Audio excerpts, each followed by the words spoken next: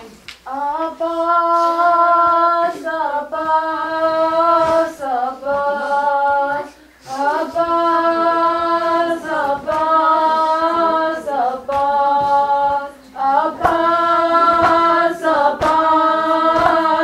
Abbas, Abbas, Abbas, Abbas,